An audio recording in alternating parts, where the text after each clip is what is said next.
Hello, everyone. Hi, beautiful people. Thank you for joining me on episode 7 of the Unleash and Thrive podcast with Olu Olabode. I am so excited to be here. I'm so excited to have you here. So, if you need to, you can grab your coffee, you can grab some tea, maybe you're driving, or if you need to get some popcorn, whatever you need, let's get into this conversation, which means you're coming along with me as I chat. So today, actually this week, as I began to just think on what should I share on this week, there was something that kept drawing my attention, that kept pulling me, and that was talking about roles, the how we get lost in the roles that we have, as women. And specifically today, I want to talk about lost in your role as a pastor's wife, 6 ways to find your way out.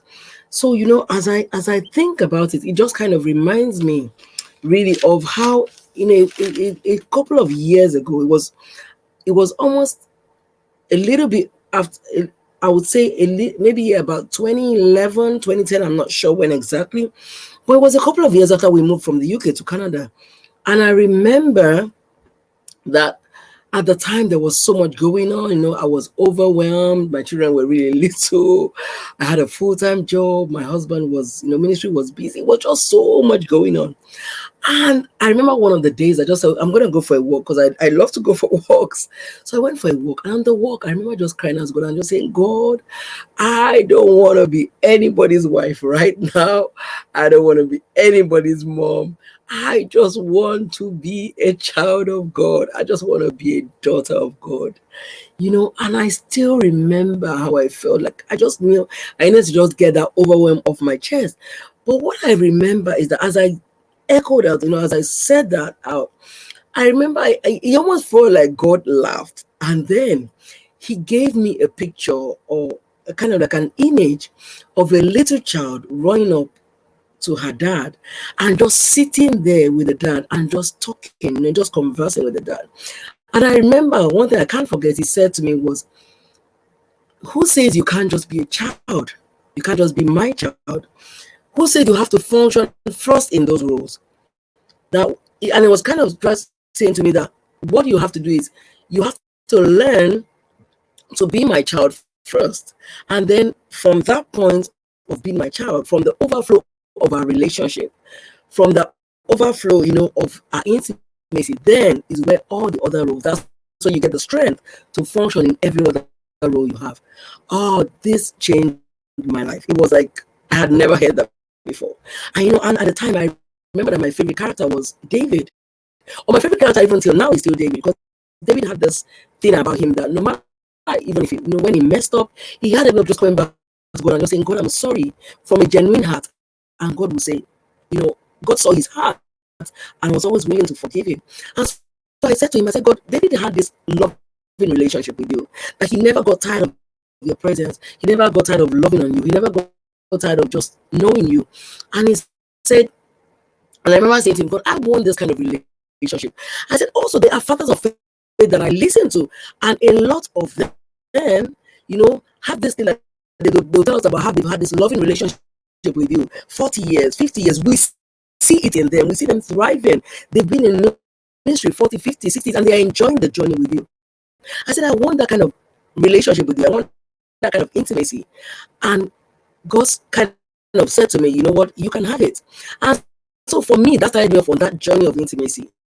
And I found out that the biggest way that we cannot get lost in our roles, the roles that people have assigned for, the role that we have to function in, is first of all coming into that place of intimacy with the Father, of having an intimate relationship with Him. There was a verse that he gave me on that. I still remember that verse because it became one of my anchor verses for years. Every time I feel like overwhelmed, I run to that. It's one of the verses that I run to. And it's Psalm 42 verse 1. It's a verse that as the deer pants for water, so my soul longs for you, or my soul pants after you, depending on what version you're reading. But there is a version that I love so much. It's the AMP version. It says, as the deer pants longingly for the water brooks, so my soul pants longingly for you, O God. I know the day I read this version, it just reminded me that an intimate relationship with God just simply means that You're longingly. It is a continuous thing. And what this did for me was that it took me out of that place of religion, of just functioning, to just be okay. I am in this role. I have to function in that role. It took me to a place of just saying, I'm going to have a relationship with him.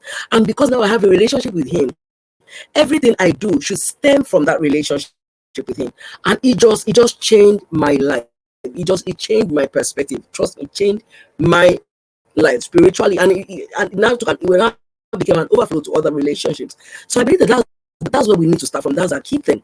The second thing I believe we might want to do, if we don't want to get lost in the role, is to find our place and flourish in it. I learned about this tip from one of my mentors, Reverend Funke Felix Alijumo. I remember years ago, I used to think, how do I function as a pastor's wife? I don't know how to function. I heard her share this principle, and that principle has been one for me. Find your place and function in it. She mentioned that there are 3 categories of people in ministry. You have called women married to called men. You have called men married to chosen women, and then you have called women married to chosen men. So the called men married to called women could be people like Gloria Copeland and Kenneth Copeland, whereby the two of them are called to pulpit ministry. When you have people called men married to chosen women, which means the man is called to pulpit ministry, but the woman is not necessarily called to pulpit ministry, which means that woman is free. She supports her husband in that role, but then she can be free to do her thing in the workplace, in her career, on her job, in her business, in whatever, maybe a ministry that God puts upon her heart or lays in her hands.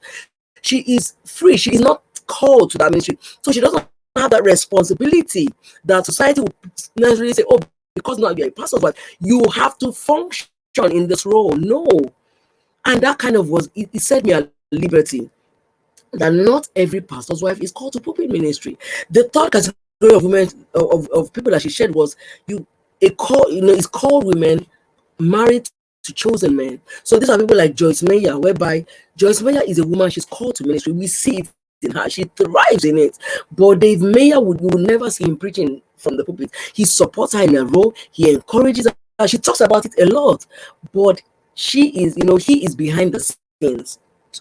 He's not the one called to ministry. And so what she was just saying was, find your place. Where has God called you to? If he's called you to pulpit ministry, thrive in it, enjoy, flourish in it. If he has called you to just stand by your husband as a chosen woman married to a called man, please don't let the responsibility of that people put upon you now force you to take on what you are not called to do. Function in helping in whatever capacity that you are able to. If you love to be in children's church, please enjoy it, thrive in it, stay there. If your thing is to be in the prayer department, don't let people tell you, oh no, you have to be on the pulpit. What if you're not wired to preach? Not all of us are called to be speakers. Not all of us would thrive being on the pulpit. And so whatever capacity, if yours is hospitality and you are, they're like a fish in water when you're in hospitality, please do your thing. Do it there and thrive, flourish in it. Yours could even be out of whatever area you're called to. For some women, is just to support him there, and then they go and do their own thing. In business, you are a guru.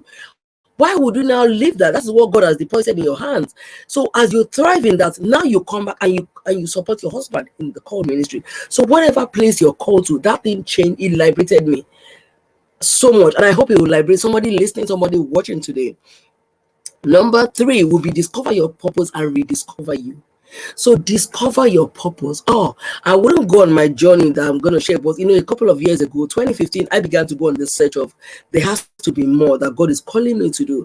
And as I began to seek him, he began to show me things that he had called me to do. It took me on a journey, and I'm still on that journey of purpose, of find out the original intent. And I found that for me, as an example, I'm like an out of the box pastor's wife. I come to church, I do my duties there, I perform my role. But I believe that there are people that God has also called me to that are outside the church. Other women that maybe they have, for me, my mandate really is to stir up and help women that have struggled with limitations, women that one thing or the other have said to limit them, as pastor's wife that have gone through limitations, and they are finding it hard. People have put them in a box, and my thing is to come alongside them and support them, to help them in this role. And so whatever it is that God is calling you to, Our thing is to go back to our manufacturer, go back to God and say, Lord, what is this that you're calling me to? And thrive in it, enjoy it, enjoy it, enjoy it, enjoy it. That I want to share that. Number 4 is thrive in your originality and break out of the box. It's kind of hinging on number 3. But you know what I always say, Boo? You are an original, don't die a photocopy. God has created you to be an original. Why would you let people tell you what you are called to do and what you're not called to do? Thrive in your originality. I always say, be you, do you, thrive in your originality. Be who God has called you to be. Be who God has placed you to be. Don't be anybody else. We want to enjoy the flavor. I often say, what flavor do you bring to the table? Don't let your flavor be lost because people are telling you what you need to do. There is a box that society has already created for pastors. So if you have to do it this way, it has to be, this form. Your pastor so you can't do this. No. Who said? Whatever conditioning, you break out of that box because God has said you are what? You are called to shine. You and I are called to be salt and light. And light shines brightest in darkness. So in what area you are called to be, please, it is time to shine. Let us go and shine our light like we are called to. Let us go and make everywhere we are. Let's make it better. Let's make it brighter. Shine in your originality. When you shine in your originality, guess what? People will see you and will give glory to God because you are doing what He has called you to do. And I find as you go on that journey of discovering your purpose, He now begins to reveal you to you. He begins to rediscover you. You begin to rediscover yourself. You are like, oh, this is why I'm wired. Oh, I'm a choleric person. Oh, I am sanguine. You begin to find out, you find out your personality. You find out why you do things the way you do them. And you begin to enjoy it. You become fulfilled, and you will not be fighting, for things that you don't need to because you are fulfilled in what God has called you to be. You will not be looking to copy another person. So it's so important for us to discover our purpose and rediscover ourselves. And this starts, like I shared earlier, in the place of intimacy, asking the Father, what have you wired me to do? What have you created me to do other than what I'm doing right now? Is there any other thing you are calling me to do? And He will reveal it to us. Number 5 will be live for the audience of one. I can't emphasize this enough. Live for the audience of one. A couple of years ago, 2016, I remember I was at work, and I still remember how God had said to me one of the days. I remember I was just at work, just working, and He said to me, why would you let people keep telling you what you can and cannot do? And I felt like, who's speaking? He said, it's me, God. And that day, I felt like scales fell off my eyes because I had never seen myself in that place. But from that time onward, guess what? I began to say, Lord, if nothing, I'm going to live for the audience of one. Whatever you're asking me to do, I'm going to do. It doesn't matter what anybody else says to do, but it matters what you want me to do.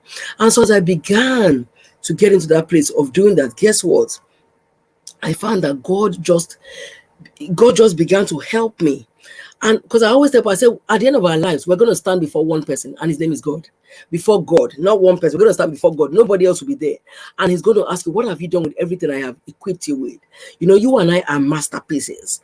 And masterpieces are original in their shapes. And so they must thrive in their originality. There are no two masterpieces that are the same. And so you and I must say, Lord, I am wired this way. Am I living for you? Am I living for what you have called me to do? So learn to go back to your manufacturer if you have to and say, Lord, I want to live for you as an audience. Am I doing all you are calling me to do?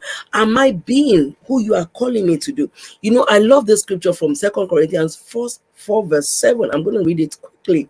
2 Corinthians 4 verse 7. It just came to me as I'm speaking right now. Let me see if I can read it to us. It is such a powerful verse. Okay, hallelujah.